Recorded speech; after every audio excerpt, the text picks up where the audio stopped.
প্রধানমন্ত্রী নরেন্দ্র মোদী তৃতীয়বারের মতো ক্ষমতায় আসার পর প্রথম দ্বিপাক্ষিক সাক্ষাৎ করেছেন বাংলাদেশের প্রধানমন্ত্রী শেখ হাসিনার সাথে। দুই সরকার প্রধানের বৈঠকে 10টি চুক্তি সই করা হয়েছে, যার মধ্যে সবচেয়ে আলোচিত বাংলাদেশের ভেতর দিয়ে ভারতের রেল ট্রানজিট সুবিধা আদায় এবং বাংলাদেশের তিস্তা প্রকল্পে ভারতের অন্তর্ভুক্তি। এগুলো সহ এবারের বৈঠকে মোট 10টি চুক্তি স্বাক্ষরিত হয়েছে, যার মধ্যে 3টি পুরনো চুক্তি নবায়ন করা হয়েছে এবং বাকি 7টি সম্পূর্ণ নতুন চুক্তি। অতীতে দেশভাগের আগে বর্তমান ভারত বাংলাদেশের অঞ্চলগুলোর মধ্যে মোট 8টি সীমান্ত পথ দিয়ে রেল যোগাযোগ ছিল।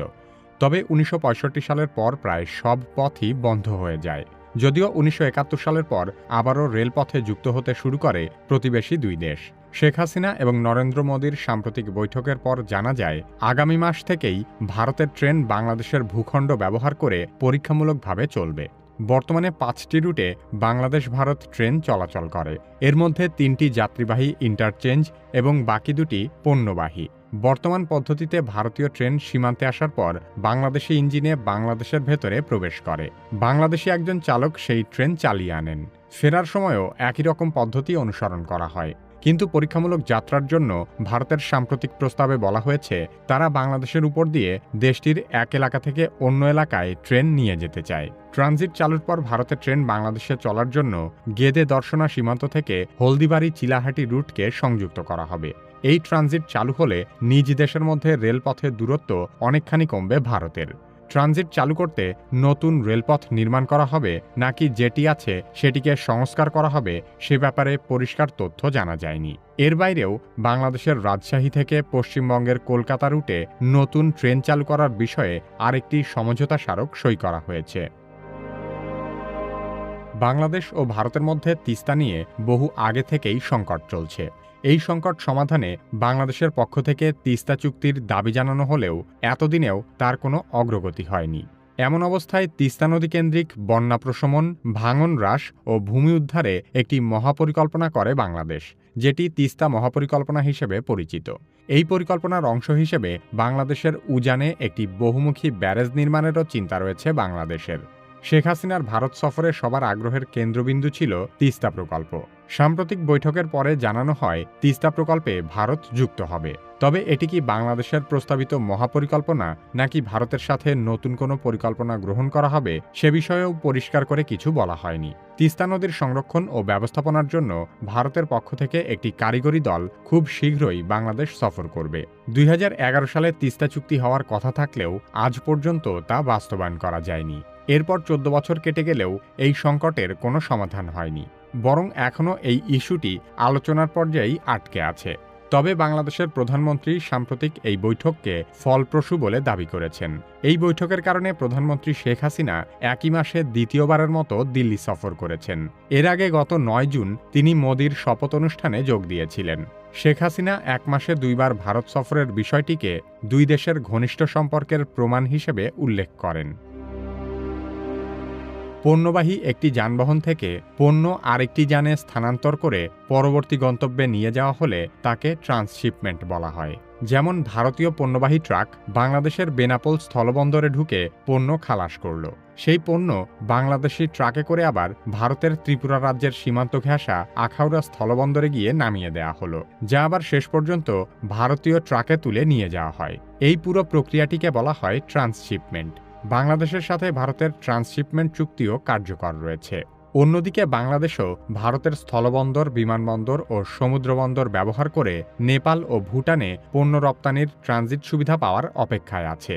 এছাড়া বাংলাদেশ, ভুটান, ভারত ও নেপালের মধ্যে অবাধে গাড়ি চলাচলের জন্য 2015 সালে বিবিআইএন চুক্তি সই করা হয়েছিল।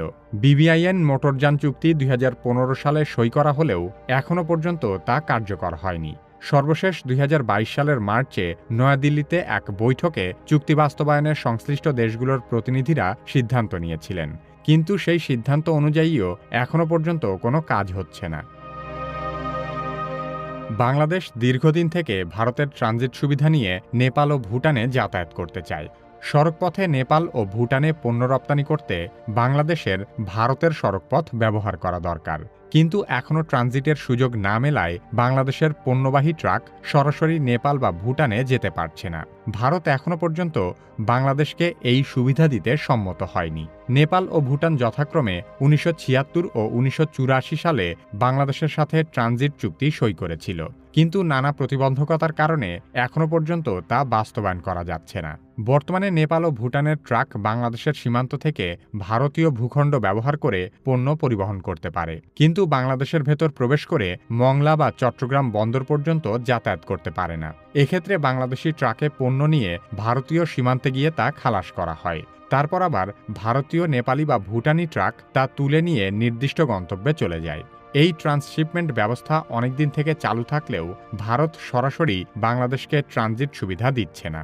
বিশ্ব বাণিজ্য সংস্থার নীতি অনুযায়ী একটি দেশ আরেকটি দেশের উপর দিয়ে তৃতীয় কোনো দেশে পণ্য পরিবহন করতে চাইলে দ্বিতীয় দেশ ট্রানজিট সুবিধা দিতে বাধ্য। কিন্তু একটি দেশ আরেকটি দেশের উপর দিয়ে আবারও নিজের দেশের ভূখণ্ডে পৌঁছানোর ক্ষেত্রে মধ্যবর্তী দেশটি ট্রানজিট সুবিধা দিতে বাধ্য নয়।